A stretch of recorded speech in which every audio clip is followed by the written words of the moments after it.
I feel like for most of my life, I've been on this hike.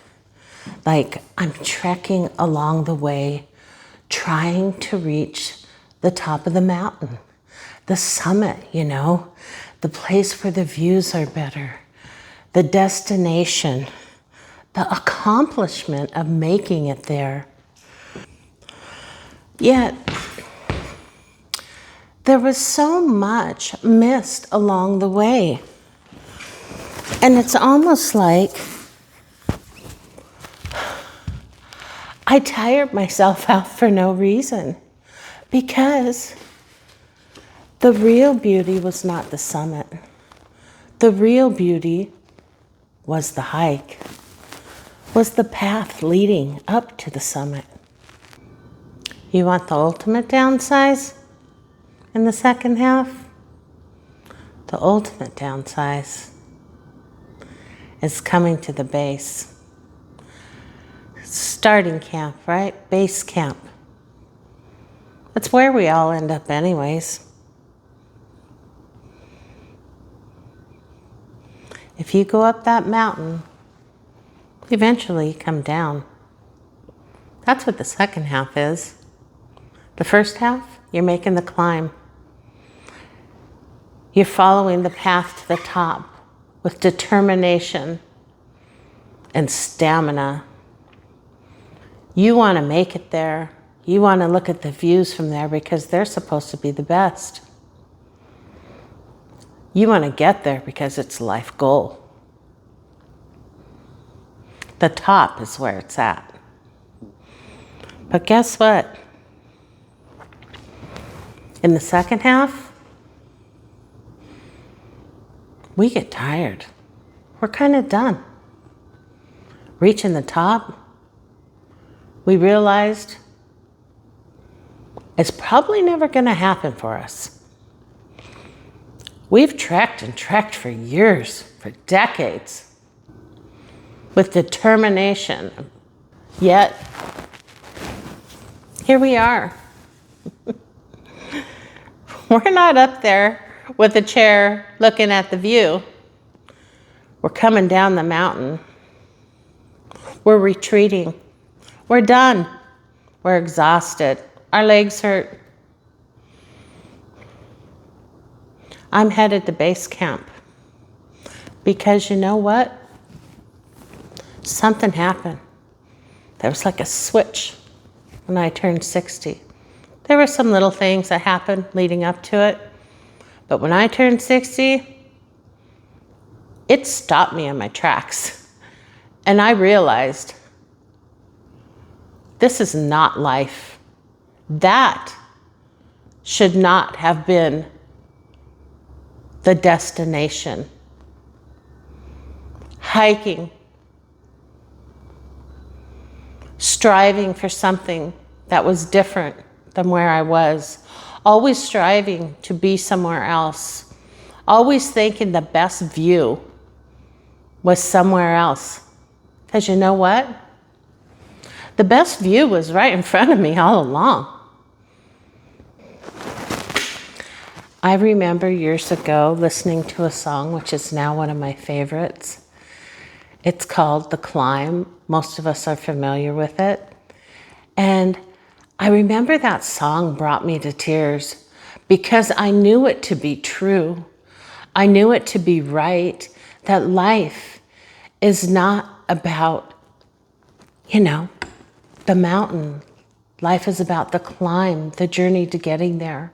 I remember the first time I heard that song, I clearly remember thinking, I wish my children could hear this. I wish they could understand it and change the route and stop, fighting for that top and start fighting for what they have right in front of them. And then I realized that I wasn't even doing that, even though I was moved and touched. And I think so many of us, we know the truth. We know what we're supposed to do. But for some reason, it's almost innate that we continue to trek and reach for the sky. I think it's called self-actualization. But here's what I realize is in the second half, everything changed. And I started to see life through a new lens because I know I will never reach that summit, no matter how hard I try. And I don't know if we're even supposed to. I almost think that that's part of life's journey because we don't understand the value of what's in front of us until we've exhausted all other options that force us to stop and look behind us. And unfortunately, with that comes some regret, because often when we come to this realization, it's a little too late, you know? We can't go back. We can't bring time back. I can't make my 20-something-year-old child 9 again so I could wrap my arms around him and just stop and absorb every smile on his face. I can't do that. I can't watch my daughter in her tutu that she used to wear every day. You know, I can't watch her spin circles in that and absorb that moment the way I wish I could now. So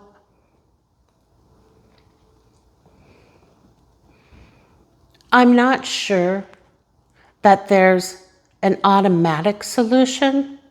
I think it's kind of like you have to have the drive and ambition the way you do when you're climbing that mountain, and determination to get to the top. You have to have that same determination to stop and to tell yourself that, you know what? The real beauty, the real view is from the bottom, on the stroll, not on the climb to the top, not at the summit. You know, when you get in the second half, it's like, it's not only about regret. You know, of course there's going to be regret, but there's a beauty to it. There's a beauty to stopping and slowing down. Because once I learned this, once I started to look through a different lens, that's when life really began for me. It's not that life wasn't there all along, it was. The problem was I wasn't there. I remember all the energy I would put into my beautiful gardens. I would water every night, fertilize, clip, do all those things. But you know what? I can't think of a time that I ever just sat there, you know, on my little bench and took it all in and absorbed it. I always kept working towards something, thinking that someday it will all be done. And I will sit back and I will drink my tea and sit on my beautiful concrete bench that I saved up to buy. And I will just enjoy my gardens. I will just breathe in the aroma. I will feel the wind on my face and absorb the beauty. Instead, decade after decade, you know what I did? I hurried every morning.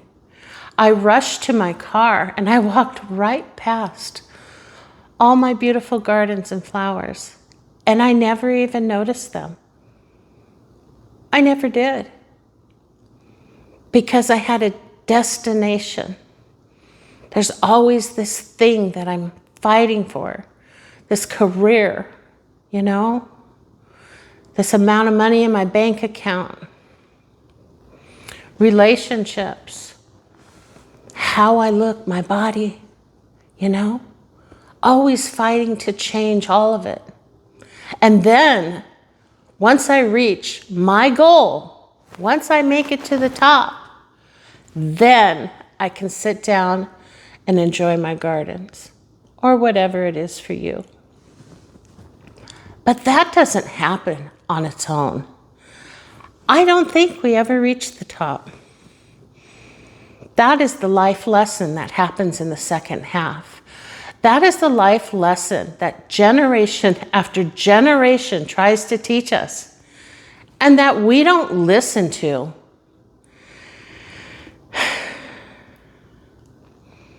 It's so frustrating because I want more for my kids, but they're going to do it too. They are doing it. We all do it. I do see a shift. I do see people trying to slow down. But my message is, if you just put that same drive and ambition in that hike, that goal, getting to the top, if you just put that same drive and ambition in blocking out those things and taking the stroll, could you even imagine what life could be like early on? Because I've figured it out now. I was forced to stop. Physically, I couldn't endure it anymore. And, I realized I wasn't getting anywhere. I was still pretty much where I was when I started. And that's the beauty of the second half. I feel like this is the part of life where our eyes get opened, where we realize it all. And that's why it's my favorite part. Because for once, for the first time in my life, I stop and I see it. And once you see it, you can't unsee it. That's the thing. The problem is you can't go back. All you can do is share it with others. All you can do is hope that your words help them to see it. But historically speaking, that doesn't usually happen. So this is my gift to you. There's something very beautiful over here. There's something very beautiful that happened when I reached 60 years old and everything changed for me. When I was forced to see life differently because time was not on my side anymore. And I'm forced to look at life and what do I want out of it? How do I want it to be different in the second half? It's almost like this new chance at life.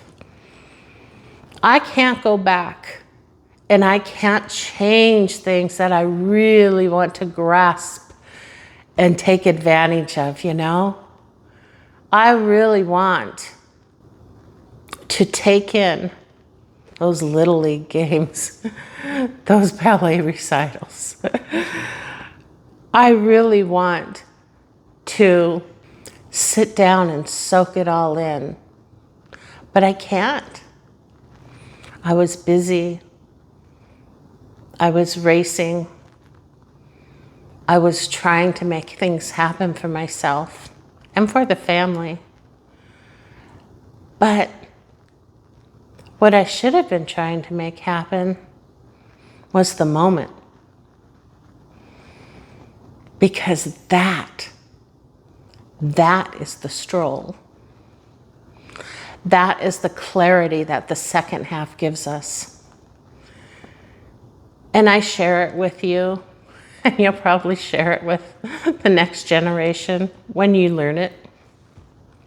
But you can take bits and pieces of it.